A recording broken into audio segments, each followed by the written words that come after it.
It's 1:30. I'd like to call the March 16, 2015 meeting of the Traffic and Transportation Commission to order. Roll call. Commissioner Witcher, not here. Commissioner Littlefield, present. Commissioner White, not here. Commissioner Hale. Here, sir. Commissioner Schuline. Here. Commissioner Miller. Here, sir. Commissioner George, not here. And Commissioner Yockel. Here.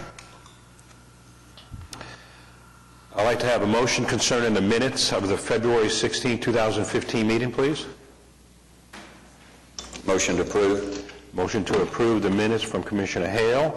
Second. Second from Commissioner Schuline. Any discussion on the minutes? Okay, we have a motion to approve the minutes of February 16, 2015 from Commissioner Hale, seconded by Commissioner Schuline. Can I have your votes, please? Okay. Item is approved. The report on license and taxi record service will be presented in April. There's no items on the consent docket. First item is number 5A, Virginia Sanchez, Oklahoma City, Oklahoma, 73119, to consider a request for the establishment of all-way stop control at the intersection of South Ross Avenue and Southwest 56th Street. Do you have anybody here to speak on that item? Hello. If I could ask you to fill one of these out after you get done talking, just after you get done talking, if I could have your name, your address, and you have up to 5 minutes. My name is Virginia Sanchez, and my address is 2508 Southwest 56, Oklahoma City, Oklahoma, 73119.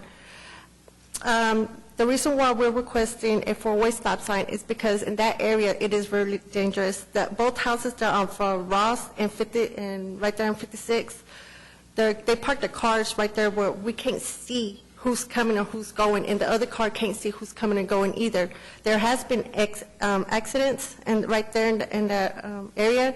The only reason why it's not showing like the reports, rates, or anything is because most of the people don't have insurance. Okay, so there's not going to be no police report. So there is a fear in my neighborhood and with myself for those that are coming and going in that area because, you know, we don't want to have no accidents. We want to prevent any kind of accidents. So that's it. Okay, thank you very much. If you could go ahead and fill that out, appreciate it. Can we have staff input, please? All right, well, you've got our comments before you. We reviewed the intersection with respect to the cities and the MUTCD requirements regarding the use of all-way stop control at an intersection like this. You can see that the volumes on Southwest 56th Street are about 27% that of the traffic entering volume on Ross Avenue. Based on the city's standing policies for the use of considering all-way stop control at an intersection like this, it does have a fair volume through the intersection itself. However, Southwest 56th Street is a minor street approach, and it's only got about a quarter of the traffic volume as compared to Ross Avenue. So it's for that reason that we don't have cause to recommend approval of the request as it's been submitted. All right, thank you very much. Do we have a motion concerning item 5A? Mr. Chairman, I'll move that we accept Ms. Sanchez's recommendation for approval. Okay, so we have a motion from Commissioner Schuline to approve item 5A and seconded by Commissioner Yonkel. Do we have any discussion on this? Mr. Chairman, I want to confirm what Ms. Sanchez said. I was down there this morning, and there were 2 cars parked in at the house in the southeast corner of that intersection, and you cannot see. I mean, when there's a car in the street and a car in the driveway, the sight is really impaired. I don't know if there's a better alternative to get the individual not to park there, but unless he does, it is really impossible to see to the left. Well, if I could ask, isn't there a common 30-foot rule or something of that nature in traffic law about parking from a corner? Correct. That's going to be from the stop sign and from the intersection. I couldn't tell you exactly, but I want to say it's at least 20 feet. So those vehicles, if they are obstructing the view, I imagine that they are too close to the intersection, and the police needs to be called on such issues. And this intersection is tough because their driveways are off of Ross. So if he just parks in the driveway, you can't see. Yeah, and I'll add one other comment on that. If you look on page 14 of your report, you'll notice we've got a view looking, and it's up on the screen, looking south on Ross Avenue from 56th Street, and you'll see that there are a couple of vehicles parked with it, legally within a driveway. However, they, on a transitory basis, they do constitute a view obstruction when they're parked there. Okay. Any other talk on item 5A? Yes, sir. I have two comments. One reminds me of an application that we had 2 or 3 years ago off of Britton Road, and I can't remember the cross street. But that neighborhood also reported that there are accidents at that intersection in question, and they're not reported because they don't have insurance. So I thought that was interesting, and I'm impressed by the petition signatures and yeses. Okay, any other talk on item 5A? We have a motion to approve item 5A from Commissioner Schuline, seconded by Commissioner Yonkel. Can I have your votes, please? Okay. Item is approved. Ma'am? Okay, item 5B. Jason Spencer, P.E., Crafton, Tull and Associates, Inc., Oklahoma City, Oklahoma, 73104. Consider a request to change West Park Place between North Walker Avenue and North Hudson Avenue from a two-way street to an eastbound one-way street. Do we have anybody here to speak on this item? Yes, sir. If I could have your name, your address, and you have up to 5 minutes, and when you're done, please fill out one of the forms. Sir. Jason Spencer with Crafton Tull, 214 East Main, and here on behalf of the applicant. Basically, this area of Midtown has experienced some recent growth with new Fassler Hall and Dust Bowl, and it does have a severe shortage of parking in that area. So what we've been working with the city for quite a few months now is trying to figure out how to add some more parking there, and our plan now is to add some on-street parking, bay angled parking.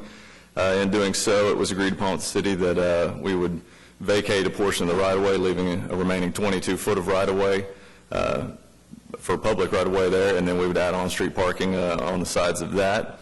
In doing so, we also need to change the direction of the street from being two-way to being one-way eastbound, and so that's what we're here to do today.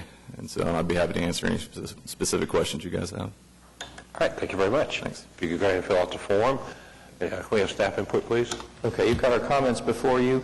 With the vacation of the right-of-way adjacent to the street, you'll notice on some of the pictures that we provided that, matter of fact, on page 12 of your report, that the new right-of-way limits will actually fall physically within the limits of the roadway. So actually, even the curb line on this particular street will be outside the right-of-way limits.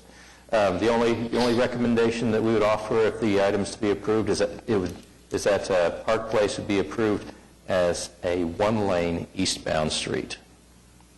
And the reason for that is because when you've got 2 lanes of, 2 rows of angled parking, they're both backing into a common aisle, it's best for that just to function as a single-lane roadway. All right, thank you very much. Do we have a motion concerning item 5B? Mr. Chairman, I move we accept the recommendation of the applicant with the condition that West Park Place be a one-lane eastbound one-way street.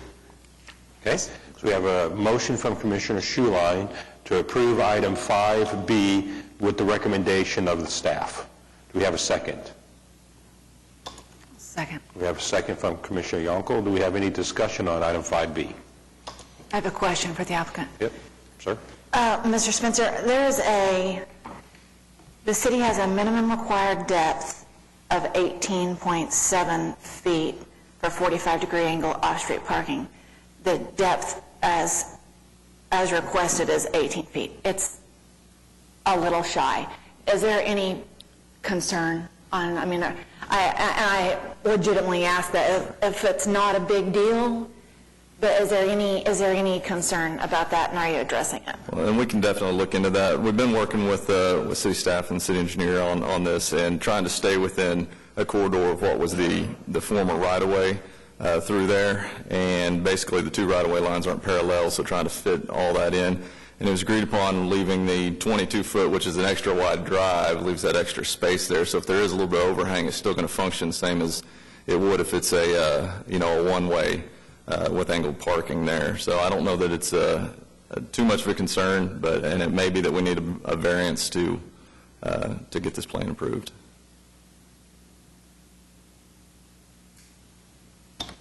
Well, any variance that come relative to like the depth of angled parking spaces or something like that would be heard by the Board of Adjustment. But like you noted in this particular case with what was formerly a two-way street functioning as just a single lane, one-way street, there's ample depth for maneuvering in this particular application. All right, very good. Any other talk on item 5B?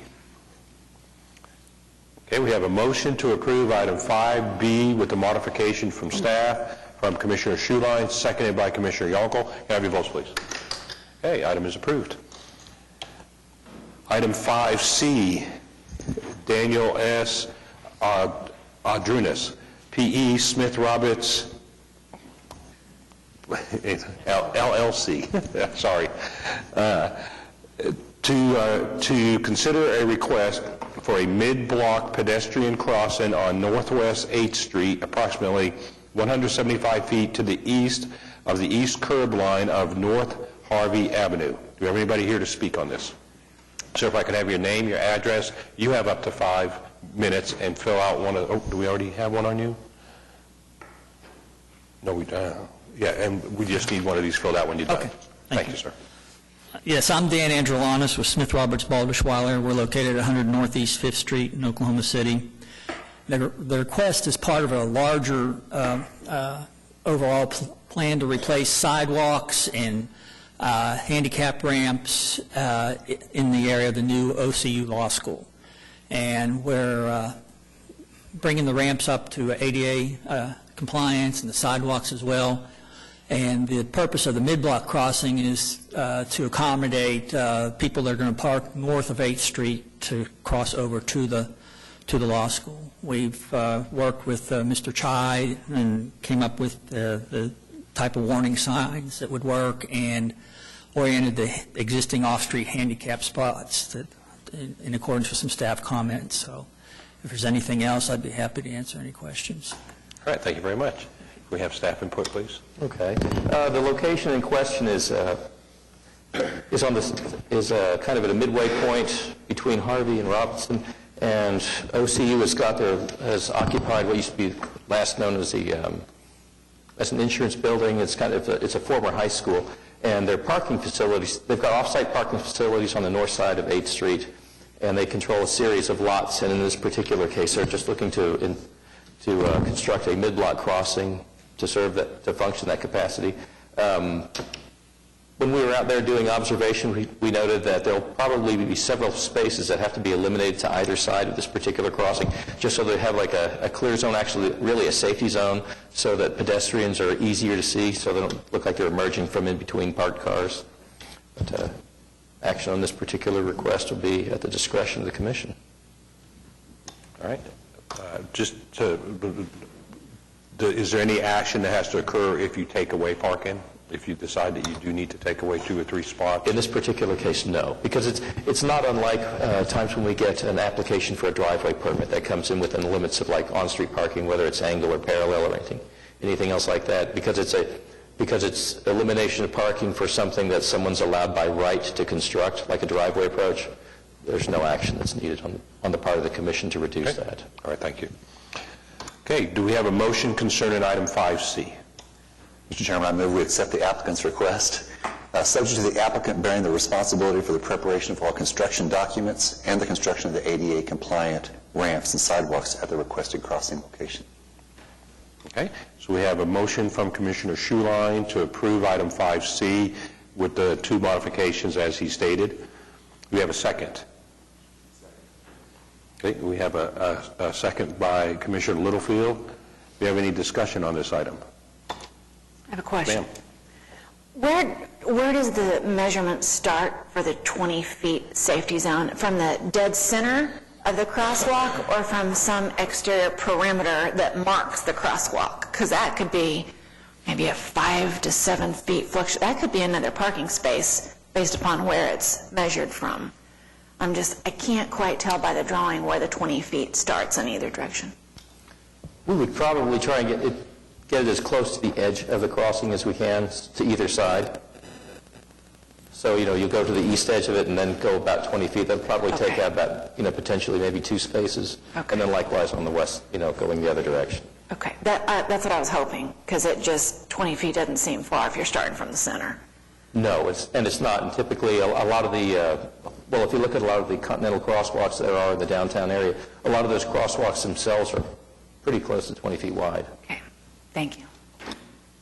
Okay, any other talk on item 5C? Okay, we have a motion to approve item 5C from Commissioner Schuline, seconded by Commissioner Littlefield, with the two modifications as stated by Commissioner Schuline. Can I have your votes, please? Okay, item is approved. Okay, we go to item 5D. Dwight Butler, P.E., Anchor Engineering LLC, McLeod, Oklahoma, 74851, and Traffic Management Division, to consider request to, 1, change the speed limit on Northeast 122nd Street between North Sooner Road and North Air Depot Boulevard from 45 miles per hour to 35 miles per hour, or, item number 2, add flashing warning signals to the existing intersection warning sign on westbound Northeast 122nd Street east of Ecker Drive. Do we have anybody here to speak on item? Hi there. Good afternoon, Mr. Chairman, members of the commission. My name is Dwight Butler with Anchor Engineering as the applicant. Yes, sir. If I could have your address, and you have up to 5 minutes. Yes, sir. 12617 South McLeod Road. Okay. And I stand before you today requesting a reduction in the speed limit because of the danger of the existing intersections out there. There's already been one young girl struck by a vehicle, and I am trying to put a subdivision in next door. And even with the posted speeds the way they are, the existing streets out there don't meet sight distance requirements. The only way they could is if we do, in fact, drop it to 35 miles an hour. And that's why I stand before you today. All right. Thank you very much, sir. We have staff input, please. All right. Well, first of all, the reason why traffic management is also appearing as an applicant in this particular case is because we have recommended Part 2 of the request, which is adding the warning flashers. You'll see on the first page of the study that we've got an observed 85th percentile speed of 52 in the area. This particular section of 122nd Street is kind of dead-ended on the west end by Eastern and runs as far east as Westminster Drive. It's consistently posted at 45 miles an hour. When we ran our speed study, I mean, we kept the fastest vehicle we observed going through the area was traveling at 64. We don't believe or have reason to believe that posting this at a regulatory speed of 35 miles an hour is going to be observed at all. And even with enforcement, it would be a stretch because, the nature of the area is relatively undeveloped still. I mean, it retains much of its rural appearance. And like I said, this particular 7-mile stretch of 122nd Street is consistently signed, where the signs exist, at 45 miles an hour. The only place in this 1 mile where you don't have adequate sight distance based on our subdivision regulations is at Hunter Drive and at Eaker, and that would be looking to the east. So on that westbound approach, as you're headed towards these streets, there is a 2 intersection warning sign. It shows, the main line road with 2 offset intersections, and there's a supplemental 35 mile an hour advisory plaque. And in a condition like this, about the only thing that we realistically can do is try and heighten driver awareness that they're coming up on an intersection where visibility is limited. I mean, the manual and uniform traffic control devices also offers one other option for a warning sign for use in an application like this that simply reads "Hill blocks view." I mean, granted, that could be used. However, I tend to think in this particular case, the existing intersection warning sign, which shows you're approaching 2 offset intersections, along with the supplemental, advisory speed limit plaque with warning flashes, is probably one of the few things that we could realistically do to heighten driver awareness. The only other thing you can do is try and eliminate the view obstruction itself, but that would take the reconstruction of 122nd Street. I mean, you literally have to cut down a portion of the hill, and then you get into issues about, will you be uncovering buried utilities beside the road and all the other work that would entail. So it's for that reason that we're not recommending lowering the speed limit. We are recommending, providing warning flashing signals to heighten driver awareness that they are coming up on a situation where they've got limited sight distance. All right, thank you. Do we have a motion concerning item 5D? Mr. Chairman, I visited that location also, and It is a spot hazard location, and I'm not for lowering the speed limit, but I am for what the city's staff has recommended of installing a flashing warning beacon on the advanced warning sign. The sign they talked about before, the one about the other option in MUTCD, they used to call that sign limited sight distance. Drivers didn't understand it. Hill blocks view. Drivers won't understand that one either. What they will understand is a flashing light. I took my wife with me just to get her comments. I said, which would you rather see here? She said, I'm for the flashing lights. So I think the flashing beacon is a better answer than reducing the speed limit at this location, and I make that motion. Okay, so we have a motion from Commissioner Miller to disapprove item 5D subsection 1 and approve section 2. Okay. Do we have a second? Second. And we have a second from Commissioner Hale. Do we have any discussion on this item? Ma'am? Yes. So we've got a couple things to talk about that I think are not in here. I think you've been generous with your concerns on the street. To me, it has just got problems all over the place. But one thing I noticed was 45 isn't posted. This mile is missing a speed limit sign. So I would suggest we post the speed limit. From Center Road out to Westminster, of those 5 miles, I guess, 5 to 6 miles, there are 2-mile sections that are missing speed limit signs on the westbound side. There is, on the eastbound side, they seem to be visible. And I think, I have a theory. I'm familiar with this area. I always have a theory. The location where we post the speed limits, one of the problems on 122nd Street is stop signs mean nothing. And when we are, and I'm actually on that road 4 times a day, taking my little boy to school, to and from. So I pay attention, and the speed limits are posted at the intersection, not very far from it. You know, when you approach, it might be 30 feet on the other side of the intersection. The thing I am looking at those intersections is to make sure some maverick car is not going to blow the stop sign and level us, because that's what happens in that whole area in the Northeast. Stop signs mean nothing. It's very frustrating. So I'm not sure, even where they are located, that they're seen. Well, and your speed study tells us they're being ignored, even if they are being seen. But I don't think people see the stop signs. I think those of us who are familiar with the area pay attention to other things that in the general vicinity where the stop signs, where the speed limit is posted. You're not looking at that. I don't know if it's counter to all the experience and the science to put in midway mile per hour signs. Could more be put up? I know I seem to like signs, but it seems like we're ignoring the ones that are there. But we are missing 2-mile sections where the 45 is not posted anywhere. I did see a pole. That might have been its location. But so I think there's some, let's get it to a minimum standard acceptable place. Even before we go to changing it, let's try to get people let's at least get a sign up. Hey, it says 45.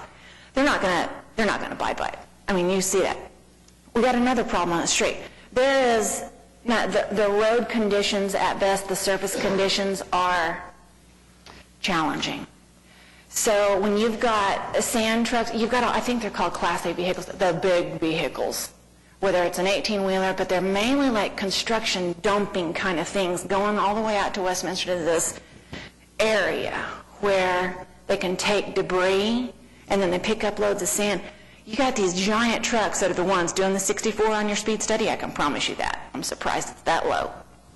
And so on these hills, you when you're close to a truck that size going that fast, 64 does not feel like 64. It feels a lot worse than that.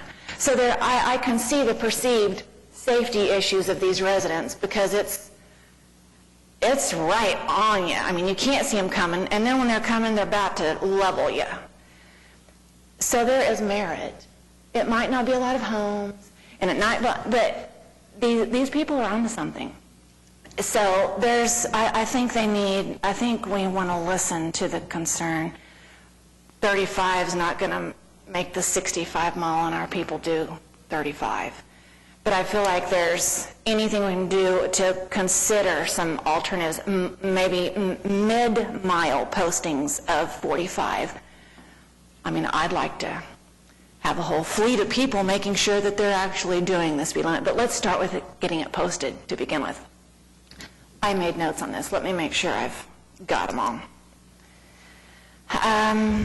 The other thing on this street that makes me feel bad is a lot of sections within the stretch that it's crumbling off.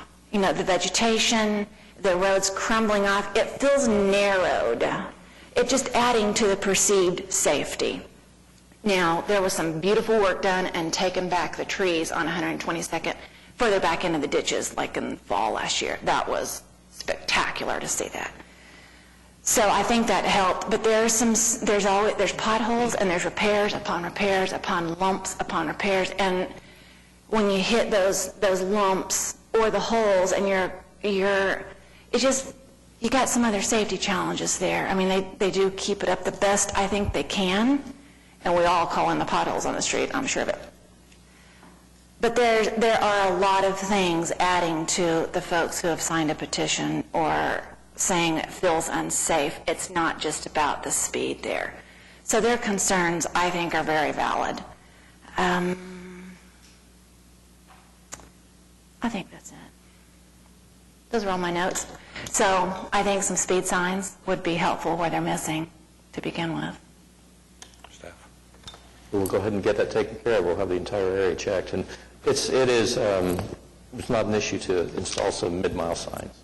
It'd be interesting to see if we can, I don't know how you test that and measure it, but they're invisible when they're at the intersections, when the main thing you're looking for is to make sure you're not going to get blasted by the people who blow the stop signs, because they are all over the place out there.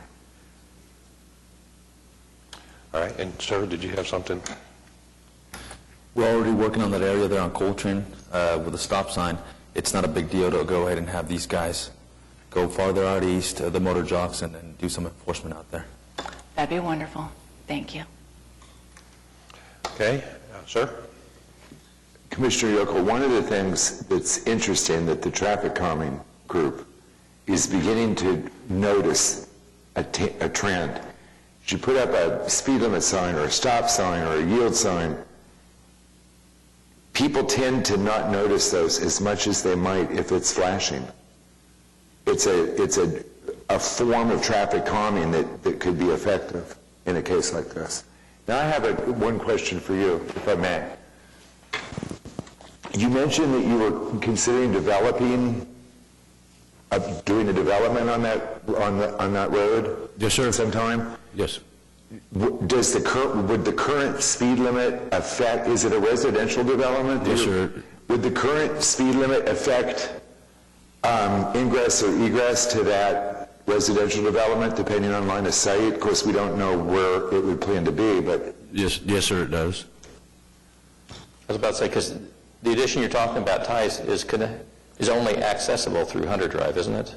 Right. Yes, sir. And in speaking with the planning commissioner, he recommended that I go ahead and have a street coming out onto 122nd, but tied to Hunter Street as well, so that it won't be my primary ingress-egress.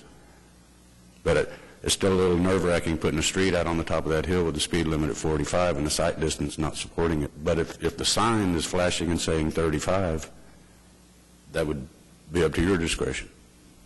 We've seen applications like that before, where I think the developments were, I think, at the point where they were getting ready to be started, and the planning department suggested that the speed limit had to be reduced in order to satisfy the line of sight for ingress and egress into the development. I'm just throwing that out for some conversation. Well, not just the actual speed limit, but where the point is to create that exit point at a point where it's appropriate for the current speed limit. Exactly. I mean, one or the other, you're right. Exactly, but we have seen them where there was no point along the development. Right. Where the speed limit had to be reduced. I'm just thinking. Yeah, but you're in a challenging environment right here, because when you looked at what our speed study showed, posting 35 is substantially below what most drivers are traveling out there. I mean, when you get an 85th percentile of 52, 35 is a big departure from that. And to think that by posting it, you're going to get a level of compliance that's close to 35, it's probably, it's probably you're wishing for more than you'll get. In that case, then the scenario easily could be and easily accomplished when this gentleman's development takes place. If it's required to relook at that again, that's a possibility. Well, at a point in time when if a second access point comes down to 122nd Street, Yes, sir. we'll make sure that it's in compliance with decision site distance requirements. So, And I mean, then that may be, that more residents may opt to use that simply because they've got a better view of approaching traffic on 122nd Street. And there is no place on this particular piece of property which affords us a 45-mile-an-hour proper sight distance. This is one of the reasons I'm here requesting the 35. It's at the top of the hill, and you can't see both ways the proper distance required. Well, we ran a site distance check, and looking to the west, you do have adequate decision site distance. It's just looking to the east because you're looking towards the crest of a hill. Yes, sir. And So you've got site distance looking west, you just don't have it looking east. Right. And both this street, Hunter Drive, and then Eaker Drive, which is on the south side of 122nd, are both affected. But they're the only two streets along that 1 mile stretch that have got any site distance related issues. Okay, thank you. Mr. Chairman? Yes, sir. So basically, it's a spot treatment along a 1 mile stretch of roadway. So, That's correct. and what's being proposed is lowering the speed limit for a mile, and the other side is that we'll treat the spot where the hazard is. Is that correct? That'd be correct. All right. Okay, any other talk on item 5D? Ma'am? Just a clarification, where would the flashing warning signals be on this stretch? Because I may be wrong, it seemed like the streets in question were not all the streets that kind of shared the same concern, that you were just representing two of the streets, right? 2 existing and 1 future proposed. Okay. There's more than 2 existing streets there. So I'm wondering where are we placing, if approved, where would these flashers be placed, and would they serve the purpose of all, because there's more than 2 streets going into that area. The flashing warning signal would go about in the same location as the existing advanced intersection warning sign. There's one in the westbound direction, and it's actually sitting adjacent to a utility pole where we've got convenient power available so that we can operate a flasher. Let's see if that appears on the... Yeah, on page 13 of the report, there's an image that kind of shows a sign in the distance. I'm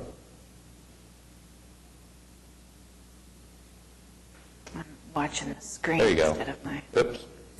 Go back one. There you go. You can see we've got a red flag attached to it. That's the location of that warning sign. And And that's east. That's to the east of Eaker Drive and Hunter Drive. Okay, of the roads in question. Okay. Okay, any other talk on item 5D?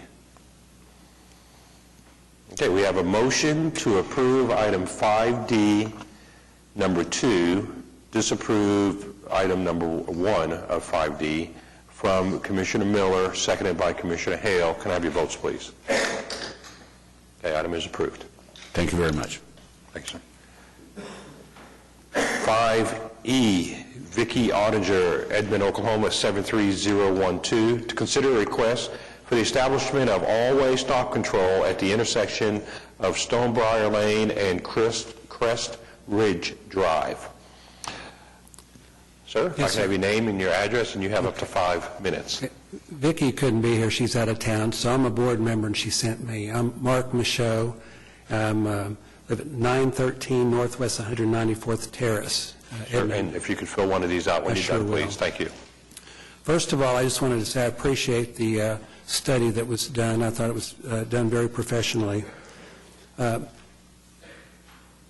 The issue here is a four-way stop sign that we're requesting for in a neighborhood that's growing. And when it was first developed, there was some signage that was put up when there was the north of Briarwood was not open. So if you look at page 10 of the report, you see the kind of the location there. All that area up to the north there looks like it's vacant.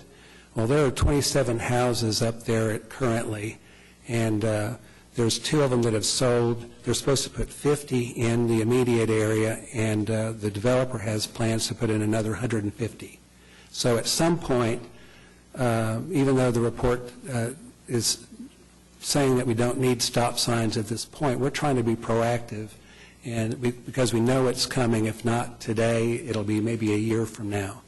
And the other thing is maybe this study should have been done in the summertime, because if you see on that one corner, the one corner that's unprotected, that doesn't have any sign, there's a large swimming pool. It's a community pool, and the association is also, and it's only used probably 4 months out of the year, but during those 4 months, it's very crowded, and we have kids walking there, and so it is, we're asking for this more for safety reasons.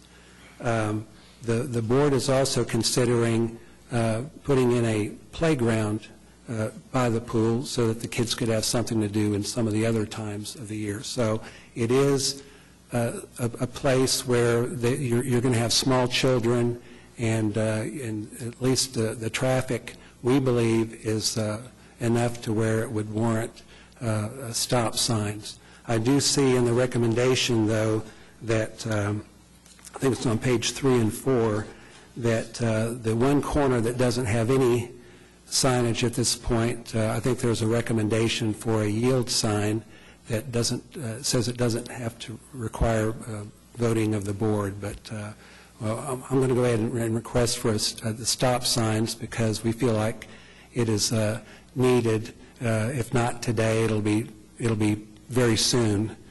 And again, maybe our timing was wrong in not having the study done in the summertime. Thank you. All right, thank you very much. You have staff input, please. Okay, you've got our comments before you. You can see that the intersection currently has got an average total traffic entering volume of just over 1,000 vehicles per day. The city's criteria when considering always stop control for a 4-approach intersection is 2,500 vehicles per day. This particular intersection is accessed on the west side from a private portion of Crest Ridge Drive. Typically speaking, state law prescribes that traffic entering from driveways or private streets has to yield the right-of-way to a public street. So in that particular reason, that's one of the reasons why in the staff report we noted that currently there are yield signs on Stonebriar Lane, but those were installed at a time when there wasn't any continued development further to the north. At this point in time, since you've actually got more traffic on Stonebriar, to actually technically make more sense for the side streets for Crest Ridge to be yielding to Stonebriar, which is also classified as a collector road serving this particular area. The other thing to consider, too, is that when the area to the north continues to develop, there is another street, Millstone Crossing, I believe it is, that is, further to the south. So both the extension of Stonebriar Lane and Millstone Crossing will be providing access to that residential area to the north and to the east. So at this point in time, based on the manual and uniform traffic control device warrants for considering always stop control and the cities, we just don't have cause to recommend the use of always stop control at this intersection at this time. Thank you. Do we have a motion concerning item 5E? Motion to approve it. We have a motion from Commissioner Yonkel to approve item 5E. Do we have a second? We have a second from Commissioner Littlefield. Do we have any discussion on 5E? Some questions. Yes, ma'am. This seems to be a pedestrian concern too. Is there any, I don't see any, or is there a plan to get some pedestrian signage, crosswalks, something to further protect those folks that are accessing those public areas, the pool, et cetera.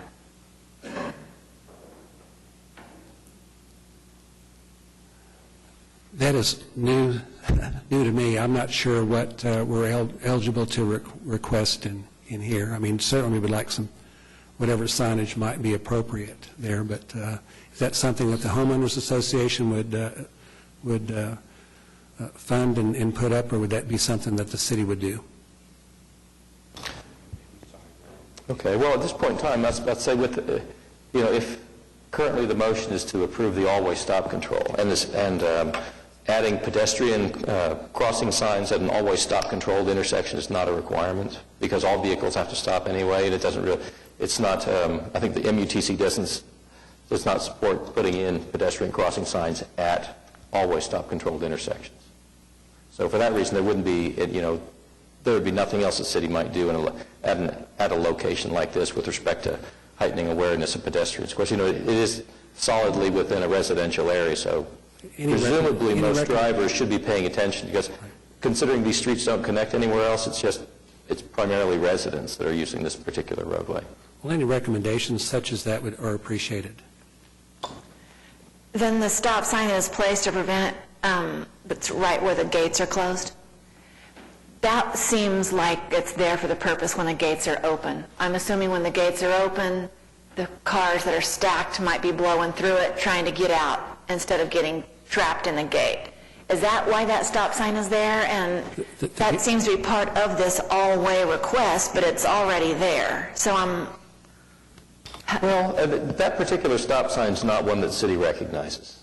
It was installed privately outside the public right-of-way limits, and actually a sign like that almost would be better if it was installed right on the back side of the gate, just as a warning as drivers are approaching from within the interior, that they know that they've got something, a physical barrier in front of them. But then again, this is an access-controlled neighborhood, so the people that are inside probably are pretty aware that, the gates are typically closed. when you say the back side, on the inside of the gate? Yes. Or the outside? Okay. The inside of the gate facing in towards the private. Those leaving? portion. Yeah, not Okay. visible from the public side. Got it. Well, just to kind of think about it, what you're saying, and technically, it would be a three-way stop because it's a private drive, because it's a gated community.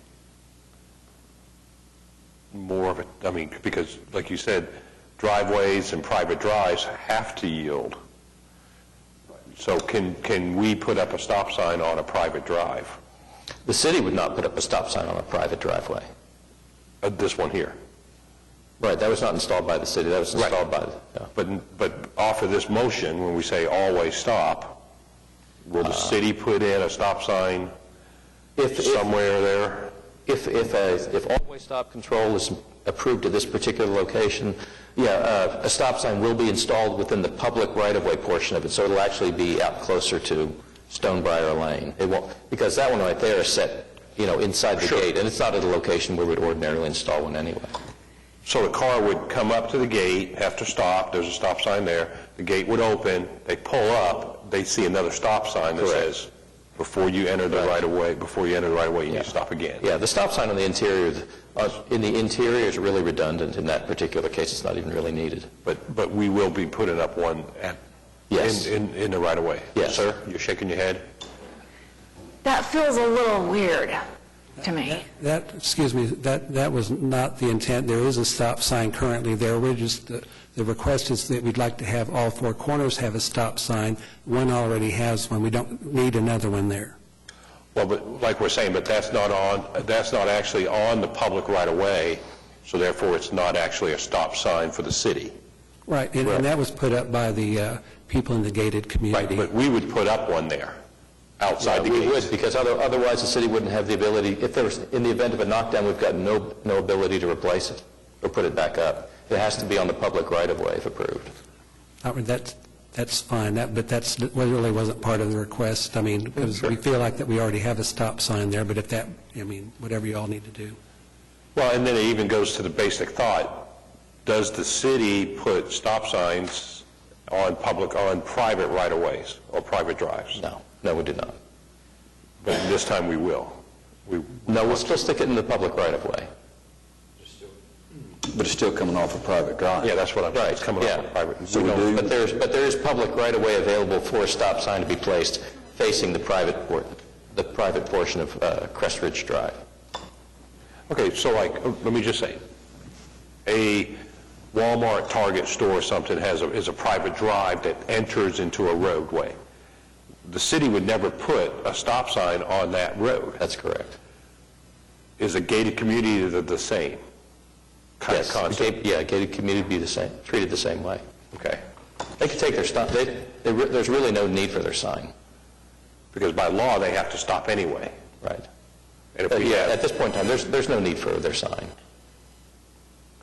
and are we going to put one there, the city? And the public right-of-way portion, yes, we will. This If feels approved. wrong. It feels like you're going to drive up to the gate, leaving the community, you're going to have a stop sign, you're going to pull forward 15 feet, and you're going to encounter another stop sign. And then the gates are going to close on my car. What stop sign am I to obey? I feel like we need to evaluate here before this motion, before we vote. This doesn't feel exactly, I feel like we're getting ready to we're going to hiccup here a little. A stop sign on their gate and then another stop sign in the public right-of-way feels wrong. Well, they could just as easily replace their stop sign and attach something to their gate that just says "gate closed," something along that line. Their stop sign is totally unnecessary. Within the private portion of that street approach on Crest Ridge Drive, they don't need to have anything. It would be cleaner for everyone if it wasn't there. I guess I just have to guess, why is that stop sign there? If you see the gates are closed, the gates are closed. Or is it for when the gates are open and there's, you gotta stack, is the stack following the first car and not obeying the stop sign whose intent is to make you do this before you proceed? What do you want to accomplish with that stop sign right there? Okay, so the gates have just recently have been closed all the time. They have been open while construction has been going on, so that the stop sign is there for people to stop before they, well, it's to, first of all, if it's nighttime and they don't see the gate, the little stop sign's there to keep them from running into the gate.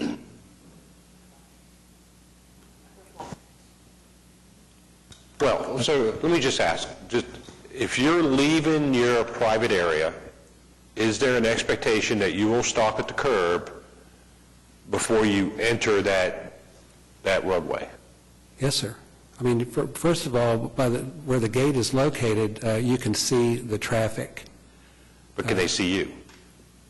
I don't know. Well, see, this is where having a private drive at an intersection, we had this come up at another concern. It's a private drive, and my understanding is because it's private drive, we would not sign it. That's correct. But is there an expectation from the residents and guests that when those gates open, that they don't have an immediate right-of-way out onto the road, that they have to go up to the curb line and stop and make sure the intersection's safe? Then it even comes down to, is it a four-way, like the car on the right has the right-of-way? So if I'm coming up on the private and there's a car coming this way, and we come up at the same time on a four-way stop sign, I would have the right-of-way coming out of the private. But if that's not a stop sign, if that's just a private drive, and I think we've had this talk before, because it's a private drive, they would never be in the sequence of the four-way stop. They're always last. And I think we've had that talk before. I can only speak for myself. I do consider it a stop sign if I'm gunning up before I go right or left or go straight. Well, of course, I can't go straight. Right. I guess I could. Yeah, you can. Yes, I can. But the other thing is that, it's just, I think that you're saying that it's not a stop sign, but I mean, me as a citizen or, following road traffic signs, I don't know that distinction. I don't know that, oh, this is a private drive, this isn't really a stop sign. I mean, there's a stop sign that's sitting there, and so I'm going to stop, and I'm going to obey it as I would any other stop sign. I'm just throwing it out there just the flow of traffic, it's my understanding from previous times of these kind of intersections with private drives, that because it's a private drive going out on there, they would never have the right-of-way in the sequence of the guy on the right or the one that shows up second has the right-of-way. They would never have that right-of-way. So if there's always cars at the intersection, they never could get sequenced out because they're on a private drive. They always have to yield to the city roads. You just have to rely on common courtesy. Well, yeah, I know. But is it okay to go ahead and put a stop sign there and put them into the sequence? And it'd be a city stop sign. That's kind of where I'm kind of going to make sure that we're clear on how it's going to Yeah, flow. it's certainly possible to do that if it gets approved. I was about to say, the simplest thing to do would be to take the stop sign down on the private side and put reflectors on the interior of the gate. It'll achieve the same result. I think they're only trying to make sure people don't, like I said, it's painted, for lack of better terms, stealth black, so at nighttime it may be difficult to see. Well, and then you look here, isn't there a big pillar, a brick there or something, just that, so therefore, would they be able to see the stop sign on the other side of that pillar? Oh, yeah. Okay. Yeah, it'll be, any stop sign we place will just be a few feet off the side of the road. And it'll also have a supplemental all-way plaque placed below it if it's approved to be an all-way stop. Right. So you see what we're saying, sir? Well, the city would install a stop sign outside of the gated area. It'll say four-way or all-way underneath it. And then a recommendation would be not have a stop sign on the inside, but do some other kind of marking to show that there's a gate there. Yeah. Right. But they could have a stop sign there all they want. It's on their private property. They could technically have a "whoa" sign if they like. Okay. All right. Sir, did you have a question? Don't want to complicate this any more than it already is, but is there enough standing space for a vehicle where that stop sign is going to be on that right-of-way if the gate closes behind them? Yeah, actually, if you look on, let's see, there's one image. Matter of fact, it was on the image that you just had up on the screen. Would you go back one? There it is. You can see there's a vehicle that's pulling into that gated addition. What page? At the time, that silver one. You'll see the bottom image, yeah, where the hand is, yeah. Well, and If you look on the... does your gate have to have the sensor that if there is a gate, a car there? it There's would- adequate storage room. Right, but when you leave, if for some reason there was two cars leaving at the same time, there's a sensor that would keep the gate from closing. That's correct. Right. Thank you. Okay. Any other discussion on item 5E? Yes, I got a comment. Yes, sir. Because I visited this location too. That stop sign on that gate creates a problem for drivers that's on the opposite street because they can look over there and think, well, they got a stop sign. Actually, it's not Stonebriar, but it's the other street because y'all has the right-of-way now. Stonebriar yields for this other street. But this gated community has the right-of-way. If that gate was open and stayed open, traffic wouldn't have to stop on either direction there. That's the way I looked at it when I saw that. But the fact that that stop sign there creates a problem for that. But the fact that it just, even if you're on the other side street, you look over there and you can see the stop sign, you think, well, I guess they got to stop. I got the right of way, even though I got a yield sign. And they're thinking, well, they've got a stop sign. And that's not really legal right now. Is that right, Stuart? If that was the way the city could not sign it like that. That's correct. You can't miss stop control and yield control. But because that's a privately controlled approach and it's a sign that the city does not recognize as an official traffic control device. I mean, it's not desirable to have it marked the way it is. However, with that gate being closed, it really limits their access to the public streets. It's certainly not an ideal situation. However, it's not one that's... Well, in that sign, if you come out of the gate and look back to your left, that sign in that tree creates a sight distance problem, looking back that way, for sure. Yeah. But, of course, you don't go a block in that street tees anyway, so I'm really got second thoughts about why you would want a multi-stop sign there, multi-way stop, when it doesn't really fit the traffic pattern very well. But Well, and then when you consider the recorded speeds, and there's a chicane, well, I don't know if we call it a chicane or a boulevard type structure in the center of the road that goes down to that point, and the road has a curvature to it. Those are very effective traffic calming elements right there. When you look at the speed limits, where are we on that? Page 14. Lowest recorded 11, average 21.11, highest recorded 28. It's an outstanding recorded speed limit for a residential area. Okay. Any other discussion on item 5E? Yes, sir. My initial take on this is that it really doesn't warrant, and you'd made the statement that maybe in the summertime or maybe after the playground's developed, with the things surrounding this, it seems like I personally feel like we need to turn it down, take another look at it if the need comes up, because it just today does not warrant it and may create some more problems instead of solutions.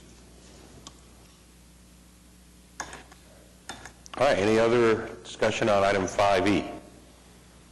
Okay, we have a motion to approve item 5E from Commissioner Yonkel, seconded by Commissioner Littlefield. Can I have your votes, please?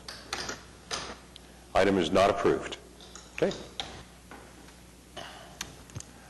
All right, we go now to item 5F, Oklahoma City Police Department, to consider extending the deadline from April 30th, 2015 to June 30th, 2015 for Transportation Network vehicle operators to submit driver applications. Do we have anybody here to speak on item 5F?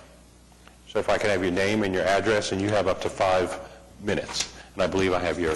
You do have. Jimmy Durant, 8800 Sheringham Drive, Oklahoma City, Oklahoma, 73132. Hi, Red. Good to see you. I'm here on behalf of King City Limousine, and we're here today to ask you to disapprove this. We feel like that this has been an ongoing struggle and battle for 2 years. You granted them an extension back a few months ago, and if any other operator in the city would ask for an additional, now what would ultimately be 75 days, we don't believe that that would have been granted. It's time to enforce what you guys and the City Council have already put in place and let them be licensed and operate, and then we'll see what happens with House Bill 1614 at the state capitol. We just ask that you disapprove this extension at this point in time. They've already had 75 days. Okay. Thank you very much. Anybody else wanted to speak on this item? Ma'am? If I can have your name, your address, and you have up to 5 minutes.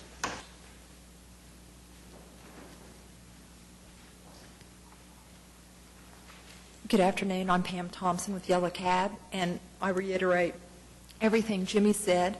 This is a second request for an extension, and this ordinance was passed early last fall, so they've had a lot of time, and I also would like to know what the impetus behind the extension is and how many applications for driver permits have been submitted at this point in time. Have there even been any?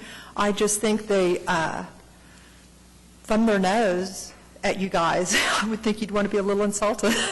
So that's all I have to say. Thank you. All right, thank you very much. Can we have staff input, please, ma'am?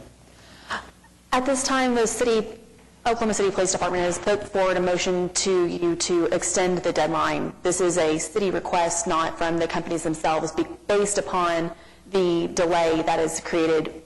If the city goes ahead and goes forward with the current deadline, we could, of course, as just mentioned, the House bill could preempt the city from any enforcement whatsoever. Therefore, putting in the city and citizen time that would be required during the April deadline could be in all for naught. And so the request is basically to put the current drivers only and put their deadline to June. The current driver deadline is the drivers that were currently drivers in October, when the driver company became a company within the city or granted a license. The actual drivers that have become online or activated after that time period are required to come forward. This is a deadline only for the current drivers, as we've discussed in the previous meetings.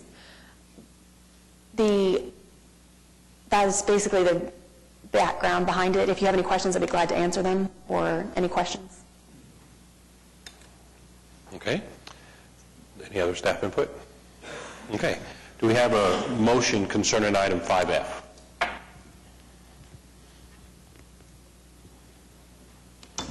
Make a motion to approve. Okay, we have a motion to approve item 5F from Commissioner Hale. Do we have a second?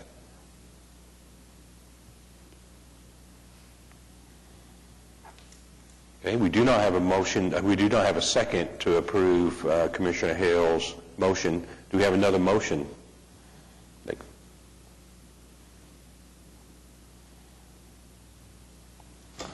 It's complicated. Do we have a motion, sir? No. Okay. So, let me ask one more time. Do we have a motion concerning item 5F?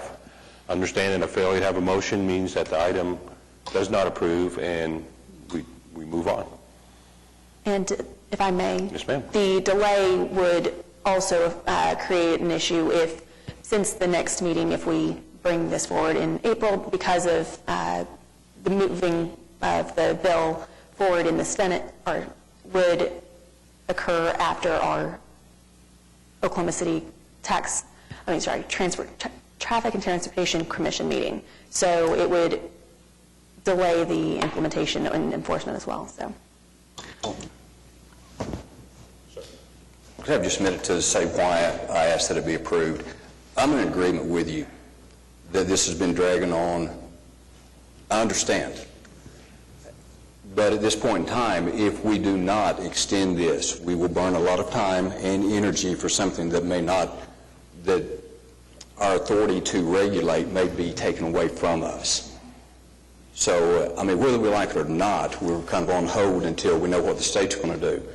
For that reason, I made the motion that we go ahead and approve this, just not to burn a lot of man hours in trying to comply with something that we may not be able to implement. I'll second the motion. Okay, so we have a motion from Commissioner Hale to approve item 5F, seconded by Commissioner Yonkel. Now, do we have any discussions? Sir, do you have something?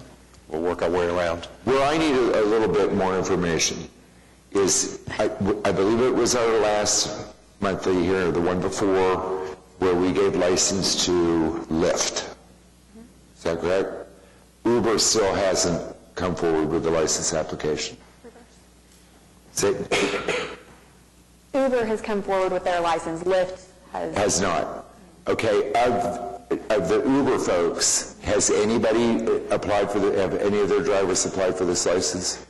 They've come forward with applications. They've not had a complete application, so they've been sent back to complete their application. If that reason was the physical, if that reason was the inspection portion for the ASE Master Technician, there's been different issues with their applications that have not been complete, so they've been sent back. Yes, we've had Uber applicants come forward. Has every driver applicant that came before you had an incomplete application form? Unfortunately, yes. I don't have the exact number that have come before the permitting office, but every single one that has come forward has had an issue or an incomplete application. And they've been sent back for, as I said, different reasons. I can't give you every single one, but it's been, if they didn't have the ASE and it was required, if they didn't have their physical inspection at the moment, that's been turned away and they have to come back in a different time. Thank you. I have two issues. Number one, putting our police department through unnecessary motions. That's just unacceptable to me. So that's where I am on this. Secondly, it feels like within the body of the transportation networks that we're now creating almost an unlevel playing field. Those who have applied for the applications, that, although they haven't been correct, they're all going to be operating Anyway, this feels to me like an exercise that's not exactly productive. So, I don't know how to draw my thoughts here into a succinct conclusion, in that I hear why we're doing this, and in support of our police department, I am all about supporting, not putting, we need them doing what we need them to do, not wasting their time on stuff that is just not going to be productive. So, but I feel like now there may be drivers, I mean, Uber has applied, Lyft did not, or has not to date. But now, even within that universe, there's this unlevel playing field. And then so that, I don't know, it just feels so messy. I'm not even sure why we're, in light of this larger measure out there at a state level who nullifies us doing basically anything here. I just feel like this is an exercise. So how do we get through it as quickly, efficiently, correctly, productively as we can? Does that mean we support this motion and just move on down the road? Because I feel like it's a little bit of an exercise. Well, Help me. Well, I think for the drivers, yes. I think for them going through, applying, coming down, putting in all the stuff, get their applications correct, get their vehicles inspected, for a possibility that this House bill gets approved and gets signed as law, that we have no right to even do that eventually, that might be the exercise there, and just going through the motions, that yes, it might be okay to wait. Okay, that it's okay to wait, because if it does go away in 4 or 5 weeks anyway, then, you know, when you look at the amount of effort that's required, the overtime, to go ahead and work all these drivers, we're talking hundreds, to go ahead and get up and running. Now, but I do agree with you that one transportation network company has filed their paperwork with the city and everything's good to go, but one hasn't. And we've talked about that. They had a deadline, I believe January timeframe, that all the transportation network companies had a deadline to apply. We asked it why they missed the deadline, and the answer was they had an insurance question, that they had to verify their insurance or something, and they didn't. And then all of a sudden the House bill's here now. I agree on the point about, I think it was Lyft, and Lyft has not. Am I correct? Okay. But if I'm correct, when we approved the whole thing, we said, okay, they have till a certain time to come in and get approved as a transportation network company. Assuming that they were all going to do that, and then the drivers were going to start their thing. Then the following meeting, one did apply and the other one didn't, and the reason why they didn't was there was an insurance thing, I believe. Do you remember what the issue was, ma'am? Could you recollect me, Yes. please? The issue, I can't speak to the company's intent or anything behind that. The main issue behind the Lyft license not being completed is they've not paid their license fee. Correct. So whether they don't realize they still need to pay that license fee, or whether they are at a loss of what to do on our city requirements, I can't speak to their intention. Their application has been approved, granted, completed. They have a complete application. Correct. For insurance, everything's completed on that end. Right. The only thing left for their license completion is the application. So they have not completed all the requirements as we gave them an extension for a little bit of time to do. No. The company is completed. The company license process on our end is complete. All that is left is for them to purchase or pay the licensing fee. Mm-hmm. Once that licensing fee is paid, everything is complete on the company license end. And then the drivers could come under Lyft and obtain a driver's permit. Right. So my first issue is on that one, that they are not a certified company then, or licensed company now in the city, because they haven't paid their fee, which is in violation of what we determined months ago. So I think that issue needs to be worked. I think that issue, now whoever works that, whether it's the law enforcement, whether it's the city, sending them a letter or something that says, hey, don't forget, you got to pay. So that's the first thing, is I think we need to work that. Whoever works that, if we could ask the staff to please have somebody go work it and send them something. The second thing is, we only said current drivers at a certain time frame don't need to license. But what about new ones? There's an expectation that if I signed up to be an Uber driver today, I would have to now get certain before I could drive? And how do we know who that is between old ones and new ones? I'm sorry, maybe I need to clarify your question. Are you asking how our police officers determine that in enforcement, or are you determining how we... Well... If they come forward and get an application, any Uber driver could come forward right now. Right now. And once their application's complete, they are able to go through the permitting process, and if everything is up to the requirements, may be granted a permit currently. Even if they're current or a brand-new driver that was activated yesterday. But there is no extension on that requirement. Right. If a new driver that's activated yesterday wanted to go out on the Oklahoma City streets, our requirements are that they must come in, get a permit before they start operating on the city streets. Only Uber. Yes, Lyft drivers need to wait for Lyft to obtain their So technically, license. Lyft, the company, if they are operating today, are in violation of what we put out as ordinance from the city today. Because they have not paid their $350. They're in violation. They haven't completed their application. They haven't completed it. I'm sorry. Their application is completed. They've not finalized the licensing fee. So their licensing fee needs to be completed, yes. The new drivers, if they have any new drivers coming out on the streets, are in violation, yes. If they are operating without a permit. Because they can't get a permit because... Uber or Lyft drivers. Sorry, I was trying to... Yes. Okay. Uber drivers can get a permit and go operate correctly by our law. Lyft drivers, new ones, cannot go get certified or get their license because there's no company to license against because it's not complete. Yes. So I would ask that that issue gets clarified also to both companies in some sort of, that this extension only applies to what we're extending. Right.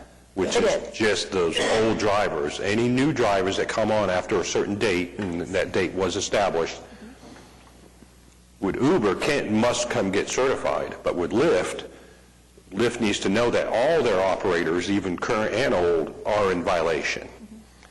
And then at some point, the city leaders would need to make a decision of when it's a violation and start the violation process that's established, that we've established. Am I correct? I mean, that's how it would work. I'm sorry, you were asking a question and then I didn't mean to ask a question, to more of just a personal comment from here is Uber is a company that's licensed. Any new drivers from Uber needs to be licensed themselves to be in compliance. Straight line, there it is. Yes. Lyft, all drivers are in non-compliance because there's no company to go against. So all Lyft drivers are without compliance. If Lyft pays their fee, all their old drivers would be compliant, and new ones would have to apply to become compliant. Correct. And if we can make sure that the city lets them, those two companies know that, summarizing what I just said, and at some point in the future, start the compliance process that we would any company or anything. And I'm sure the police officer, chief, and his designees have been hard on that task. Very good. I've not been drawn into that conversation, so I couldn't speak to that point. The staff could just pass that along. Yes, I mean, and I think that's just a clarification of what we're extending here. Staying on topic, we're only extending current drivers, older drivers, from companies that are currently licensed in the city from having to get their license because of the current House bill. that got approved and went over to the Senate. Okay, just a second, ma'am. Okay, am I kind of correct on where we're at? Is that a clarification? Okay, good. Ma'am, if you could come up. She had her hand up, sorry. You didn't raise your hand, but you were looking like you wanted that. I'll let her go first. All right. I'd like to point out that they had a bill similar in, at the state Senate last year, and that bill died. So I think this is part of their methodology is, continuing pushback, and I don't think it is in the best interest of the safety of the citizens of Oklahoma to allow this process to continue. Suppose this bill dies and they're going to apply for another one. You just don't do nothing until they like their outcome that they get. So I think this is the city. I've invested a great amount of time in this, and I know the city has too, and I think it's time to say, hey, this is our deal. And if the state does something different, well, then they do, but we can't anticipate or see to the future what's going to happen there. Thank you. Good point. Thank you, ma'am. Yes, sir. Along those very lines, I don't want to sound like I'm lecturing, but I've lobbied at the state capitol for 25 years. And so through the process, really and truly what you're looking at is this bill now has 3 weeks to get heard in the Senate committee. There's no guarantee that when we walk out of here today that the author of the bill on the Senate side may say, I'm not going to push it. There's nothing to say that the chairman of the committee that bill might be assigned to say, I'm not going to hear the bill. And if those being the case and they go to the floor of the Senate, there's nothing that says that they're going to get 25 yes votes on the floor of the Senate to pass this bill. I think one of the most, if I were the city of Oklahoma City, not only you guys or city councilors, the thing that I would find most appealing or appalling about this bill is what's Section 17 now, that says we as a city, as a subset of the state, have no control and regulation of what we do in our city limits. That's garbage. So if for no other reason, I think I would be compelled, if I were sitting in that horseshoe today, to vote against the extension because I agree with Pam. We have seen this across the country out of both Uber and Lyft. If we stall them long enough, if we push them long enough, they'll get tired of dealing with us. They'll never enforce the law, and we can do whatever in the heck we want to. And I think it's time for the city to stand up and say, we're tired of your tactics.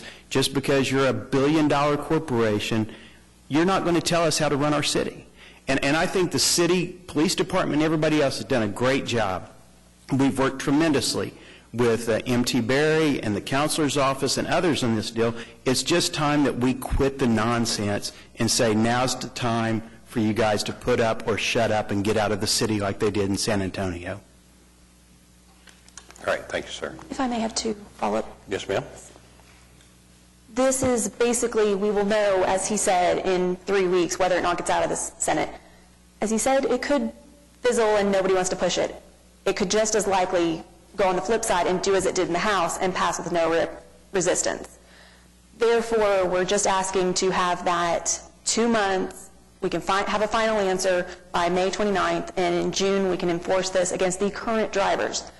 All of the other drivers still must be required to come in to the city and get a permit before going and being active on our streets. So this is only an extension for the current drivers. Thank you.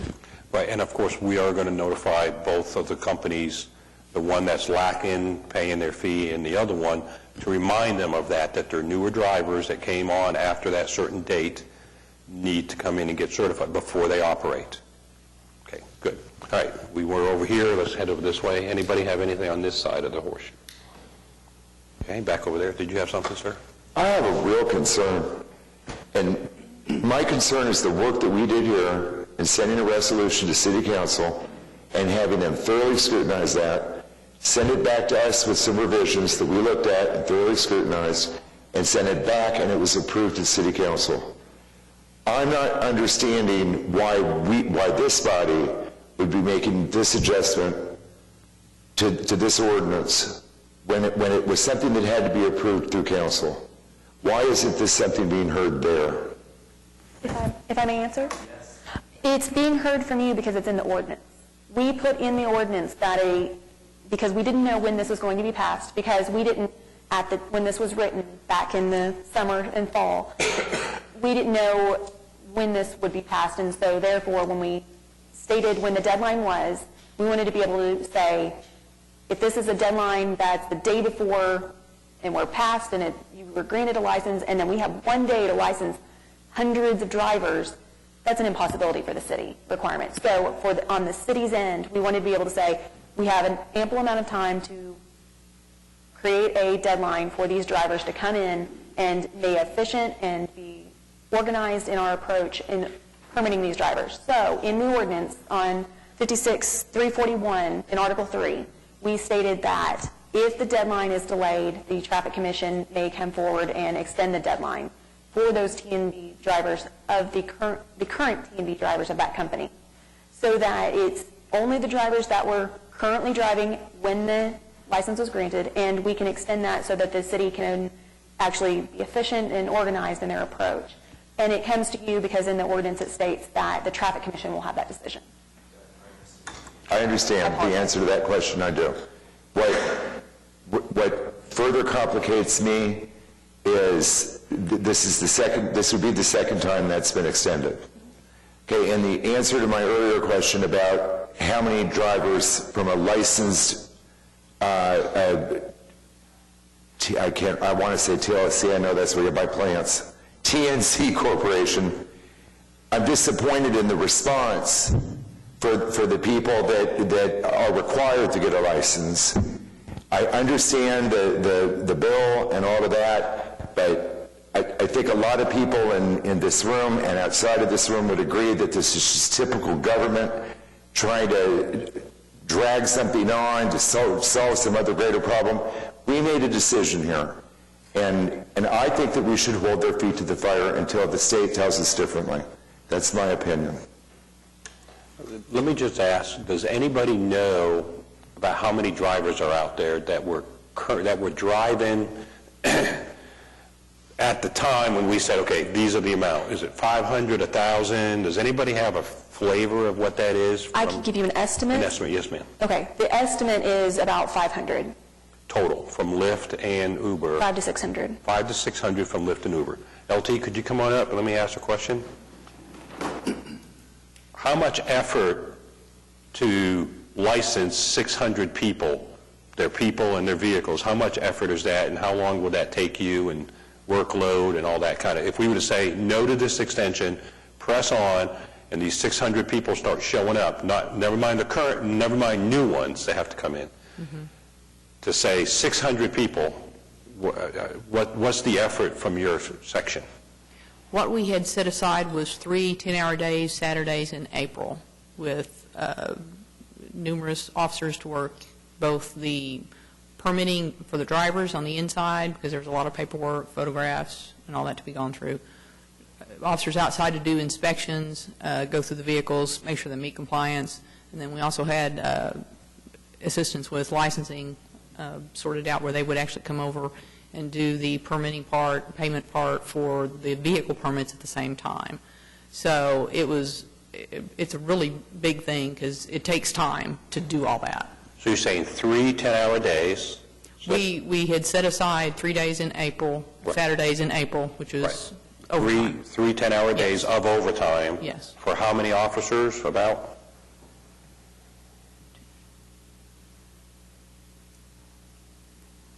I believe it was 8. So 8 officers, 30 hours of overtime. Either 8 or 10, I can't plus remember. Plus the licensing people. Yeah, plus the licensing people, and then And they'd have to have PST overtime, for too. traffic control, and Right.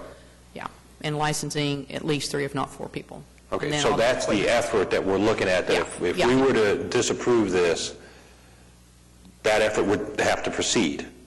You would proceed to schedule that effort Yes, if we were to that's what our disapprove orders this? were, yes, sir. Also including the regular days that the drivers could come in instead of those Saturdays. Right. Yes. Right. So about 600 people is what is estimated that were previous drivers, never mind new ones that have come up and started. So what we're kind of talking about here is, do we want to wait this one more month? Like we were saying, it's another 3 weeks before 2 for this extension. But one more month and we'll know, another 3 weeks, because the house is only, because the house in the center only there for 4 months. May I? Yes, ma'am, please. If we wait until April to make this decision, you're putting the police officer would have to continue either anyway, because they would only have the one weekend after your decision. Well, but if we wait, if we say no to this, then they need to start now. There's no not doing it, it's let's go do it, and tell all the different companies they have to do it, and the drivers have to do it, and if they don't, they'd be in violation when it starts. Or do we say, we've worked so hard on it, is it okay to wait another month, another 3 weeks to see how it comes out of all the different committees and all that, and if it's going to be something that we can do? So what we're deciding here, not specifically, but what we're deciding here is that manpower effort both on the city side and on the driver's side to go ahead and comply with something that could not be a requirement. It's rolling the dice. I mean, we're rolling the dice here. And what's best for everybody? Not just the drivers, not just the city, not just our people out there. What's the best for everybody? What's the right solution? And that's where the motion comes in, and that's where the motion to approve is pending. Is it the right thing? So, ma'am?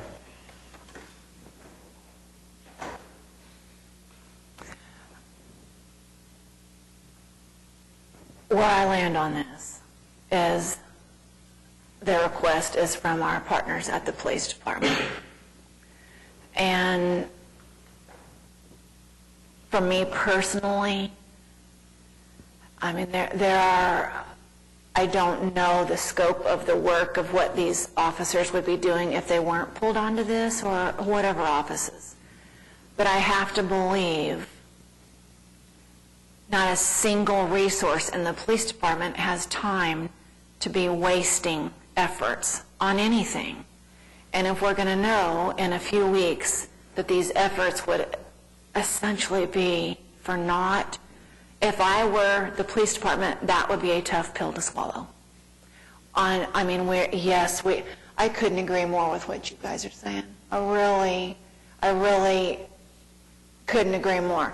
I just feel like maybe I'm exhausted on it a little. It's not, but a few more weeks so we're not putting people through unnecessary motions that on an already strapped resource to the city. And that's not popular, but this whole deal is a little bit stinky to me. And so let's defer to our partners, and when they're asking for, let's get some facts, let's get some good, we're on the home stretch here, as if that really exists on this topic. I just feel like, as a good partner to our police department, let's give some deference to, if they're saying this could potentially be a waste of resources, they don't have resources to waste. They just don't. That's where I am on it. It's, you can win some and you lose some, and some people are going to like what you say and some people aren't. But that's where I am personally on it. So I value what they do, and I don't want to, it doesn't invalidate the concern on the flip side of it. That's just where I am on it personally. Yes, ma'am. I agree that their time is valuable, and I think you all believe that too, and I think that's the message you should send to the state, that you've studied this issue, you think this is important, you think it's important for the safety of the citizens of Oklahoma, and these are the ordinances you passed, and this is what it requires for their safety. And I think that sends a clear and strong message, and I think alternatively, should you choose to extend this time, it sends a message that, oh, well, maybe we don't need to do that. That isn't important. I think that decision sends a message, and I think you need to consider that carefully. And I don't want to hit this too hard, but as a parliamentary thing, we've asked for a second 3 times. No second came, and it's my understanding. No, we did have a second. I missed that. Yes. Okay. Yeah, we had the motion, there was no second, we didn't have another motion. He redid the motion, and she seconded it. Okay. All right, thank you. Yes, ma'am, thank you. Okay, Down this way, anybody? Well, let me just say, I contacted the office of the Representative Hinkie and said a no of our concerns, that we've worked on it for a year and a half. And then after the vote, where it was 94-0, I sent that follow-up message to my state representative, Sharp, as I did last year. So, I personally have been put in my voice, but I see what you're saying. We're a voice also. Can I point out that vote of 94-0 was with the title off of the bill? We sat through the committee meeting, and I will tell you that Representative Hinkie did not have the votes to even get it out of committee had she not agreed to strike the title on the bill. That's a procedure used in our legislature. Ma'am, I'm sorry, we were there. And that's a parliamentary procedure move. That bill, if it's heard in the Senate, has to go back to the House of Representatives for acceptance of or concurrence of any amendments that may be put on there. More than likely, if the bill stays alive through the April 10th deadline for committee, it will go to conference committee. Again, dragging this whole situation out. I will also tell you that we had conversation with Representative Hinkie the day the bill was heard on the floor of the House. And her comment to us was, after it gets out of here, I don't care what happens to the bill. So you can take that for what it's worth again, but being out there 25 years tells me that Representative Hinkie isn't going to die on her sword for this piece of legislation. And there's an opportunity for things to be added to it, taken out. It could die, it could pass. There are all a number of things. Our only issue is you have given them basically now 75 days to be licensed, and they've chosen not to do it. It's time for them to put up. If they're not licensed now, we know they're driving on the streets. They're not licensed, so therefore they're driving on our streets unlicensed illegally. And I applaud the police department for everything that they're doing, but if we just keep pushing the can down the road, we're not getting anywhere. It really is time for them to understand that they've got to put up or shut up. Okay. Thank you, sir. All right. Yes, sir. How many drivers have actually applied? For Uber's drivers, unfortunately, I do not have an exact number. I do know that several have come forward, and I've discussed this several times with the sergeant, and every single time they bring an application forward, there's an issue with the application. And the drivers it is not intentional. The drivers are very upset by the time they realize what the issue is, and that it's for an ASE inspection, very simple issue of going to the ASE mechanic and having that done. It's not, from what the sergeants relayed to me, it's not been an intentional issue. The reason I ask is, to me, that shows intent, whether they are actually just trying to drag their feet, or if they are truly coming forward, trying to conform to the ordinance. What the sergeants relayed to me is that every time he's said this is a very simple fix, all you must do is X, they were very willing, the drivers that he spoke to were very willing to go and do it. They honestly told him they had no idea that was the one issue. They thought they were ready to come. Otherwise, they wouldn't have wasted their lunch hour to come and see him, was what his statements have been. Okay. Sir? What would be helpful to me is if we're several or several hundred or 100, do you have a... I wouldn't say there were several hundred. I would say that there have been numerous applications that he and I have talked about a couple of different times throughout this last month or so, and I'll ask him, so have we had any actually, what is the issue been, and he's gone over the details of the different situations. But you're pretty confident saying that there haven't been all 750 potential? No, okay, no, not all 100. Okay. So, any other discussion on item 5F? Timed out here. Sorry about that. Okay, item 5F, we have a motion to approve item 5F from Commissioner Hale, seconded by Commissioner Yonkel. Can I have your votes, please? Item is not approved. Okay, so a follow-up to that is we request city staff notify Lyft that they need to finish their application.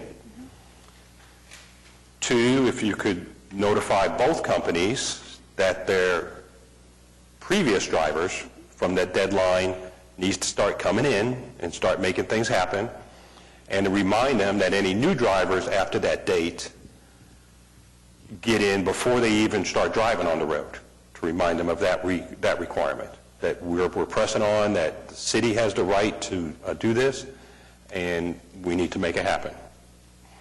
Okay, staff, is that okay? Can we make that? Oh, Yes. staff. Yes, sir. Okay. All right, so we'll come back around.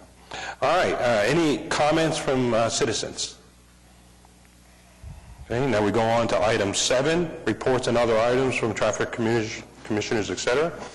We go to Commissioner Littlefield. Saving my breath today. I'm sorry? Saving my breath today. Oh, okay. Maybe... I will make a comment about the traffic calming committee work. We will have a written report to give you an update of where we are and what we're looking at, where we're headed, what we're thinking about. A typed copy for all of you by next month's hearing. Very good. Thank you for your effort on that.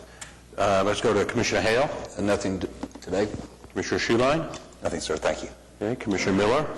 Nothing today, sir. Okay, Commissioner Yonkel. Just a question.